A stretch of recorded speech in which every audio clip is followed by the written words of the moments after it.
Et c'est reparti pour votre programme Mike Collins, mesdames, messieurs, fidèles téléspectateurs, bonjour, tout en espérant que vous allez merveilleusement bien et que la grâce de Dieu abonde vos vies. Permettez-moi tout de même de vous dire merci pour votre confiance renouvelée en chaque occasion. Juste une petite transition et nous vous dévoilons notre invité de ce jour.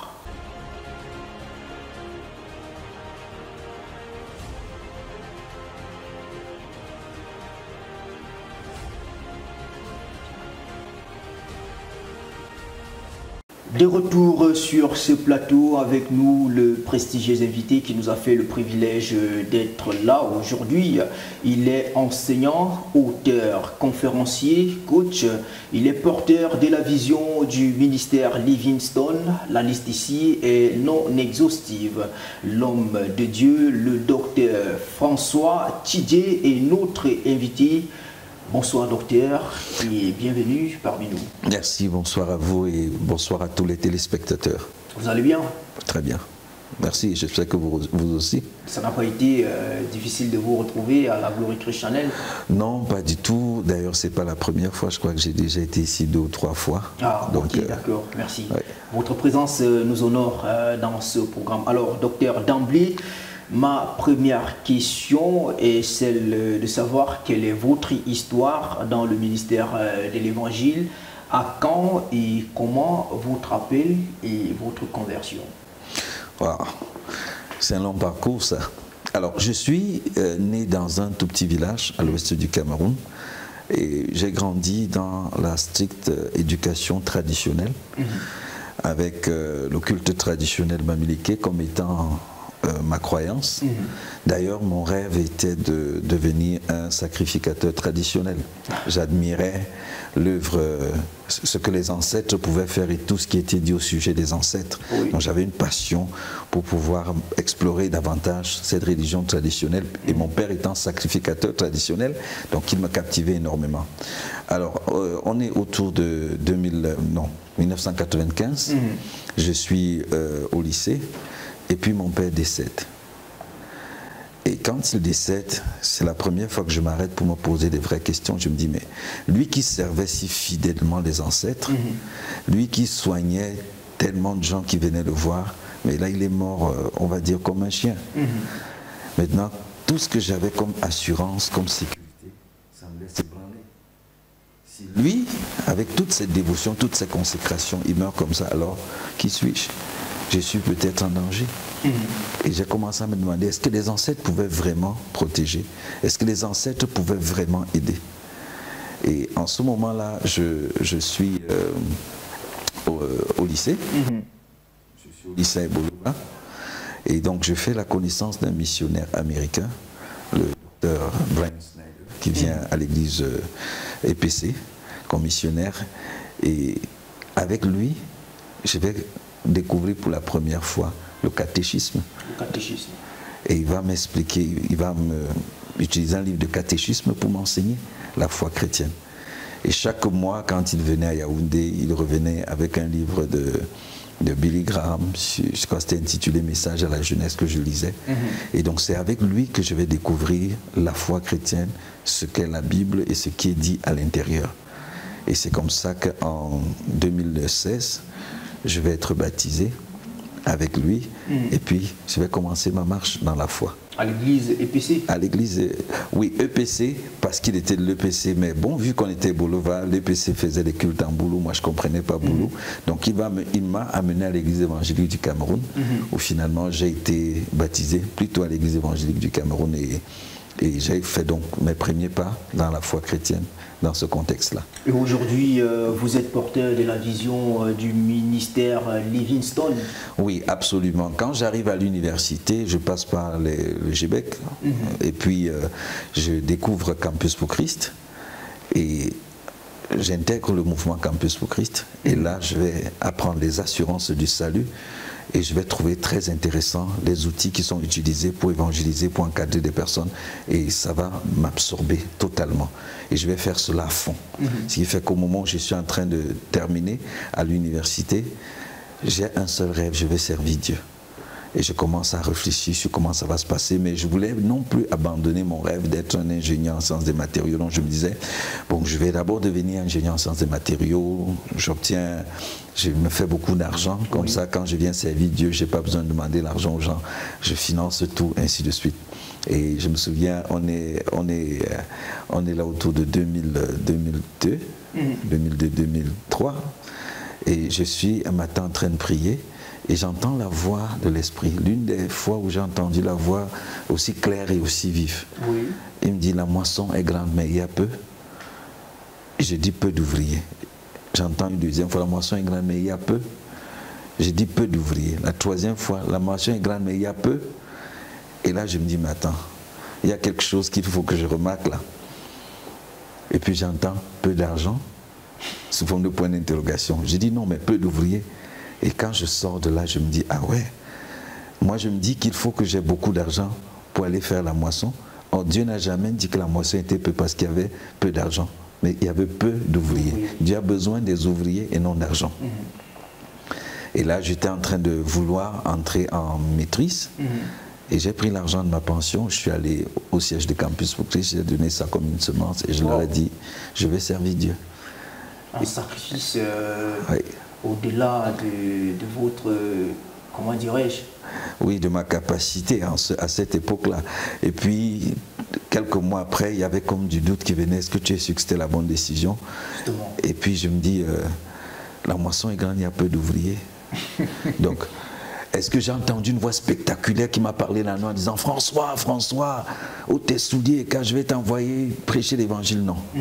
J'ai juste eu cette voix qui m'a dit, la moisson est grande, mais il y a peu d'ouvriers, donc Dieu a besoin des ouvriers. Et alors j'ai dit, je suis ouvrier, donc je m'en vais. Alors, aujourd'hui, vous pouvez nous parler en quelques mots, que pouvez-vous nous dire du ministère Livingstone? Alors, je vais servir avec l'organisation Campus pour Christ sur le plan national et international pendant 10 ans environ. Et la vision, c'est de faire des disciples. Ça, c'est la vision de Campus pour Christ. Mais au fur et à mesure que je travaille, j'ai cette conviction que le Seigneur veut que j'aille au-delà. Et un jour, pendant que je suis en train de méditer la parole de Dieu, je comprends, et il me fait comprendre avec sa parole que sa mission sur la terre n'était pas de faire des disciples, mais de faire des Christ, des leaders. Faire des disciples est une étape sur le chemin. Il me dit, c'est d'ailleurs pourquoi quand vous sortez des 4 évangiles, vous entrez dans l'Acte des Apôtres, dès que vous entrez dans les épîtres, le mot disciple disparaît. On a maintenant les titres comme fils, comme héritier qui apparaissent. Il dit, je veux faire des gens comme moi, pas juste les disciples, parce que les disciples sont des suiveurs.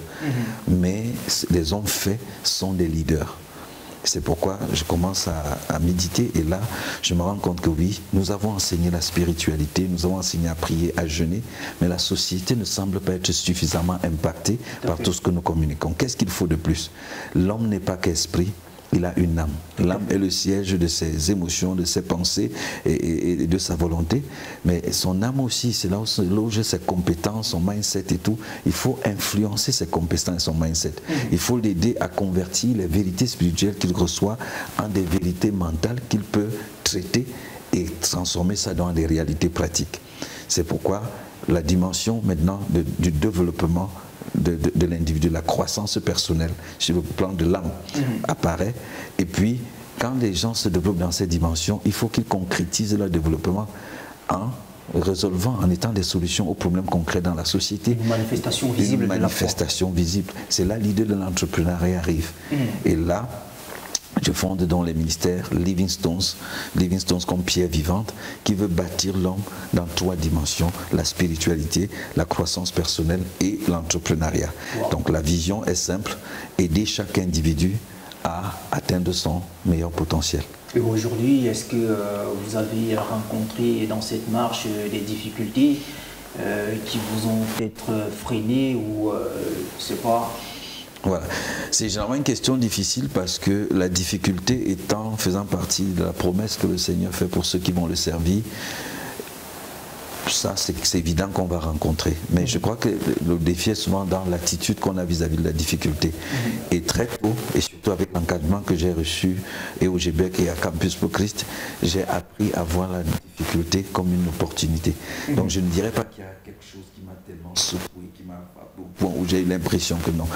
J'ai rencontré des difficultés ordinaires, comment choisir des leaders, comment les équiper, comment les former, comment les bâtir dans la loyauté. Peut-être que la plus grosse difficulté que j'ai eue tout au long du parcours, c'est que mon message, ce que je communique comme message, ma pensée concernant le développement d'une œuvre chrétienne est un peu différente, peut-être même trop différente de la pensée ambiante. Donc au départ, quand j'ai publié des choses sur Facebook, les gens m'insultaient, faux docteur, tu égares le peuple de Dieu. Je rends grâce à Dieu parce que certains de ceux qui insultaient sont aujourd'hui leaders dans ce ministère. Et donc ça, c'était peut-être la difficulté, mais qui ne m'a pas assommé parce que c'est normal. Je dis des choses qui ne sont pas habituelles, je dis des choses... Vous savez, le ministère doctoral a été ignoré pendant très longtemps. On a été habitué au pasteur qui est supposé paître les troupeaux dans la dimension de l'âme. On est habitué à l'évangéliste qui vient dire ce qu'il faut pour connaître le Seigneur. Mais le ministère doctoral a été oublié. Donc quand un docteur parle, généralement on se braque d'abord. Si on n'a pas la patience de l'écouter suffisamment longuement, on va se braquer. Donc je crois que les gens étaient braqués parce que je disais des choses qui brisaient un peu le statu quo, les habitudes. Et donc j'ai eu des gens, oui, qui m'ont insulté, des gens qui m'ont accusé faussement, des gens qui ont organisé des nuits de prière pour que je meure parce que je suis l'antéchrist et tout le reste. Mais bon, comme je dis encore, vraiment, ça n'a pas été un problème difficile. Vous êtes aujourd'hui debout, ça fait de vous un victorieux face à toutes ces difficultés. Est-ce qu'on peut avoir le secret, votre secret? Alors, est-ce qu'il y a vraiment un secret? L'une des choses qui est fondamentale, c'est que la grâce de Dieu qui nous appelle, nous capacite. Donc, ce que je dis souvent aux jeunes qui disent que le Seigneur est en train de m'appeler, je dis rassurez-vous que 1, il vous appelle, 2, que vous sachiez à quoi il vous appelle, 3, concentrez-vous sur ce à quoi il vous a appelé et rien que ça, et faites-le de tout votre cœur, sans compromettre les motivations, l'argent, la célébrité et tout le reste. Donc c'est ce que j'ai essayé de garder jusqu'ici et qui m'a préservé aussi dans plusieurs situations. Ce que le Seigneur m'a dit de faire, réintroduire Jésus-Christ dans l'Église et dans l'humanité en mettant l'accent sur sa personne seule et son œuvre seulement, partir de là pour bâtir l'homme dans ces 3 dimensions. Je l'ai fait jusqu'ici, je me suis concentré à cela et je crois que ça m'a aidé. Même certains pièges ou problèmes qui auraient pu se créer, je ne me suis pas retrouvé là-bas parce que j'étais juste concentré en train de faire ce que je dois faire. Donc c'est ça, rester intègre vis-à-vis de l'appel qu'on a reçu du Seigneur. Autre chose, c'est avoir 1 ou 2 personnes qui ont de l'autorité, qui vous donnent vraiment de l'autorité dans votre vie, auprès de qui vous apprenez. J'ai beaucoup appris au GBEC, j'ai beaucoup appris à Campus Christ auprès des aînés qui étaient là. Justement, j'en viens à la question de savoir, au regard de ce que vous êtes, de ce que vous paraissez charismatique et certainement vous avez des mentors, vous avez des gens qui vous inspirent et vous êtes debout face aux difficultés. Qu'est-ce que pouvez-vous nous dire de vos mentors ou de votre mentor? Alors, j'ai gardé le même coiffeur, ça fait peut-être 10 ans aujourd'hui, donc de manière générale, quand j'ai saisi ce que je dois saisir, je reste là. Mon père spirituel est resté mon père spirituel jusqu'à aujourd'hui, ça fait 25 ans, 26 ans. Il est mon père spirituel, c'est le docteur Brian Snyder, il est américain, c'est lui qui m'a conduit à la foi, comme je le disais. Il y a l'évangéliste Augustin Tchenkwa, qui est l'un des hauts responsables de Campus pour Christ, qui est resté mon mentor aussi jusqu'à aujourd'hui. C'est lui qui m'a accueilli et m'a donné des conseils par rapport au ministère pratique quand j'arrivais à Campus pour Christ.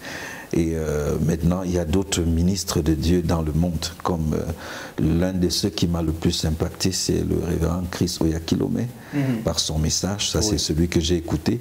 Celui que j'ai beaucoup lu, c'est le docteur Kenneth Hagin. Oui, le docteur Kenneth Hagin. Et donc voilà, principalement. Maintenant, tout récemment, j'ai fait la connaissance du docteur Sean Smith, qui est basé à Douala. On a échangé. Je ne dirais pas que nous sommes dans une relation de mentoring, c'est un ami, mais c'est une très bonne influence aussi sur ma vie et sur mon ministère. Alors, merci. Vous êtes marié, je présume? Oui, j'ai une charmante épouse, Alice, et j'ai 4 enfants. 4 enfants. Ouais. Alors, la question, comment est-ce que vous vous prenez dans votre statut de père de famille et le ministère, en fait? Oui. Oui, j'avoue que c'est généralement mis en conflit. Je vais dire de manière générale, on a l'impression que bon, on est serviteur de Dieu, on a la famille, on est père, on est époux. Mais une fois de plus, je parlerai de l'intégrité. C'est-à-dire, la foi pour moi n'est pas quelque chose, ou même le ministère, n'est pas quelque chose que je fais comme une profession. C'est juste ma vie. Donc, je la vis simplement. Tout à fait. Donc, la même manière que je vis cela quand je suis dans les bureaux du ministère, de la même manière je vis cela à la maison. Et mon épouse, bien que travaillant, ayant une carrière professionnelle qu'elle poursuit, est très présente dans le ministère. Elle gère tout un département qui fait dans l'encadrement pour le mariage, la vie de couple et tout. Donc, même si j'avais, à un moment, j'étais tenté de m'éclipser de cette responsabilité. Je crois que j'ai la directrice qui veille sur cela dans tout le ministère, chez moi dans la maison. Donc, je crois que ça va plutôt bien. Parfois, je me dis, j'aimerais passer beaucoup plus de temps aussi avec ma femme et les enfants. Très important. Je m'efforce de le faire. Je ne sais pas si c'est vraiment assez, mais pour l'instant, tout va bien et je fais confiance au Seigneur. Alors, nous rendons grâce à Dieu. Alors jusqu'ici, docteur, quel est votre meilleur souvenir de votre ministère? Alors, meilleur souvenir de mon ministère, je ne sais pas quel est le meilleur, mais il y a plusieurs souvenirs qui peut-être sont au même niveau. Rencontrer déjà le Seigneur Jésus-Christ au travers de mon Père spirituel, ça a été une expérience extraordinaire. Maintenant, entrer à Campus pour Christ. Oui. Je me sentais tellement privilégié d'être impliqué dans un mouvement qui avait 22 000 personnes à temps plein dans le monde, 150 000 volontaires, et qui travaillait si dur pour toucher les vies des gens, rendre les gens heureux, aller sur le campus universitaire, voir la joie sur le visage de quelqu'un qui vient d'expérimenter l'évangile. Ça, c'est un très bon souvenir, ces années à Campus pour Christ. Et maintenant aussi, le ministère Livingstones que je dirige présentement, ça fait 8 ans que cela existe. Oui, c'est le début aussi reste quelque chose d'assez captivant et inspirant parce que je quitte Campus pour Christ, compte bancaire vide, 4 enfants à la charge et j'ai juste la conviction que Dieu m'a dit sors et je vais te guider. Tout à fait. Et donc je vais rester chez moi. Je suis rentré avec mon tableau et mon marqueur. Je suis enseignant, je l'ai toujours été de la parole. Donc, et puis les gens qui commencent à m'appeler, est-ce que je peux te voir, j'ai tel problème. Et je me souviens encore 2, 3 personnes à la maison. Au bout de quelques mois, il y avait 17 personnes. J'ai encadré et puis je leur dis, je dois aller me retirer pour écouter Dieu pour qu'il me guide. Donc je vais organiser un petit séminaire, je vous enseigne sur votre identité, votre héritage, votre autorité en Christ et on se sépare, je m'en vais chercher Dieu. Sauf que ce séminaire, au moment où il finissait, 35 personnes se sont ajoutés, on dit ils veulent le séminaire. 2 semaines après, on a organisé, il y avait 120 personnes. Et puis il y avait, et aujourd'hui, on en fait parfois avec 600 personnes dans le monde, et ainsi de suite. Et puis Bafoussa m'a appelé, Douala a appelé, Paris a appelé, le Canada, ainsi de suite. Ce qui fait qu'aujourd'hui, le ministère, en 8 ans, en 6 ans déjà, c'était dans plusieurs pays en Afrique, dans plusieurs pays en Europe, au Canada, aux États-Unis, les gens nous appellent la Chine de la Russie. Donc aujourd'hui, c'est légalisé dans pratiquement l'Europe, l'Amérique et tout. On a créé des zones et tout. Donc c'est ce parti de si peu et en peu de temps, voir cela évoluer de cette manière, c'est un bon souvenir, surtout pour moi qui soupire à proposer un autre modèle de ministère, surtout dans l'environnement francophone dans le monde. Oui. Vraiment, c'est un grand témoignage en même temps, parce qu'il faut dire partie de zéro à héros, comme on peut le constater, c'est quelque chose de merveilleux. Rendre gloire à Dieu pour ses bienfaits dans votre vie. Docteur, avez-vous des regrets, des remords après avoir pris certaines décisions qui vous paraissaient peut-être bonnes et donc généralement peut-être ça a mal tourné? Est-ce qu'il y a des décisions comme celle-là qui paraissaient bonnes au départ et puis ça a mal tourné? Non.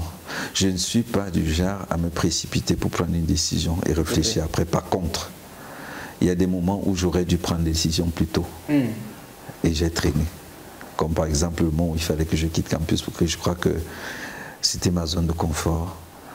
J'aimais être là. Mais ne pas prendre une décision, c'est de décider de ne pas prendre la décision. Oui, absolument. Voilà. Donc, mais la réalité, c'est que si le Seigneur vous dit de bouger maintenant, et vous bougez 3 ans plus tard, vous vous créez des difficultés inutiles que vous aurez pu éviter. Donc, sachant que tôt ou tard, vous allez bouger. Sachant que tôt ou tard, vous allez bouger, voilà. Parce que quand il vous dit bouge, c'est que la grâce pour opérer là où vous êtes n'est plus suffisante, n'est plus disponible.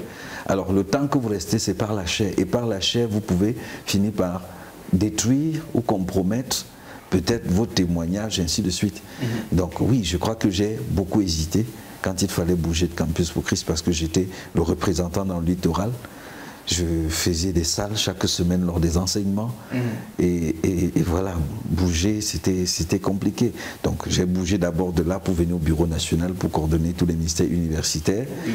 Mais ça, c'est parce que je n'avais pas le courage de juste sortir et d'aller par la foi comme le Seigneur me l'a dit. Donc parce que quand on en parle souvent, ça peut faire « Oh, je suis un super homme de foi, chaque fois que Dieu a parlé, j'ai bougé ». Non, ça c'était pas aussi facile. Hein. J'ai traîné le pas, j'ai tourné un peu, et puis, mais la conviction s'est amplifiée, à un certain moment, quand Dieu vous dit de bouger et vous traînez, à un moment c'est comme si le système même n'arrive plus à vous contenir. Donc quand j'ai rencontré tous les grands leaders de Campus au Cameroun pour leur dire je sens le fardeau de bouger, certains, plusieurs m'ont dit on sentait déjà que l'espace ne pouvait plus te contenir et ça m'a rassuré. Donc prendre une décision et puis me rendre compte après que ce n'était pas une bonne décision, ça je ne me souviens pas d'une décision de grande envergure. Par contre, traîner avant de prendre la décision, ça oui. Ok, d'accord, là c'est compris. L'émission tire à sa fin et comme d'accoutumé, docteur, vous avez certainement un message et même si vous ne l'avez pas, nous on vous le demande, un message à l'endroit de tous ceux qui nous regardent ce soir, qui aimeraient être inspirés de vous. Certainement vous avez un conseil à donner. Oui, la première chose que je dirais, c'est que puisque cette émission relate mon parcours n'est pas une vérité biblique, donc n'essayez pas de reproduire mon parcours. Ne vous dites pas que le docteur avait fait ça, donc moi aussi je vais faire ça. Non, vous êtes unique devant Dieu. Dieu vous a créé spécifiquement pour un but qu'il est important de discerner. La plus grande tragédie dans la vie d'un homme, ce n'est pas la mort, c'est de vivre sans un but, disait le docteur Myles Munroe. Donc, discernez le but de votre vie, discernez ce que vous avez comme don, comme talent, comme compétence spécifique, discernez le couloir ou le domaine dans lequel vous êtes appelé à courir et mettez-vous à fond pour courir dans ce couloir. En appliquant la discipline, en apprenant dans un processus d'apprentissage continu tout ce que vous pouvez apprendre, en faisant preuve d'humilité pour prêter attention à tous ceux qui ont des conseils à vous donner, mais surtout en vous rassurant d'entretenir continuellement une intimité personnelle avec Dieu pour que ce que les uns et les autres disent soit examiné à la lumière du Saint-Esprit dans votre propre vie et qu'en agissant, vous n'agissez pas simplement parce que quelqu'un l'a dit, mais parce que vous êtes convaincu de l'intérieur. Dieu ne vous demandera jamais de rendre compte de quelque chose pour laquelle il ne vous avait pas équipé ou pour laquelle il ne vous avait pas appelé. Donc rassurez-vous que vos dons, vos talents, tout ce que vous avez, vous investissiez ça dans ce que vous avez discerné le but de Dieu pour votre vie. Et n'ayez pas peur d'échouer, n'ayez pas peur de ne pas faire ce qu'il faut. Le Saint-Esprit, le Consolateur, est là pour vous relever si vous tombez, pour vous canaliser. Et cette fois, le juste tombe, cette fois, il se relève. Donc avancez avec assurance en faisant confiance au Seigneur. Donc voilà ce que je peux dire. Et peut-être à l'Église du Cameroun, j'aimerais tellement que l'Église du Cameroun puisse se recentrer sur la personne de Christ seul et son œuvre seulement. Qu'on puisse se défaire de tout cet élan matérialiste, de cupidité, d'ego personnel qui se propage dans l'Église pour revenir à la personne de Christ. Je crois que c'est là que nous parviendrons à l'unité de la foi et nous serons cette lumière qui éclaire non seulement l'Afrique centrale, mais le monde entier. Merci. Merci, docteur. Ce que je retiens de vous, c'est d'entretenir continuellement une relation d'intimité avec Dieu. Docteur, merci pour votre disponibilité. Merci à vous. C'est un plaisir et je suis toujours ravi d'être là. Mesdames et messieurs, c'est ici que se referme ce programme.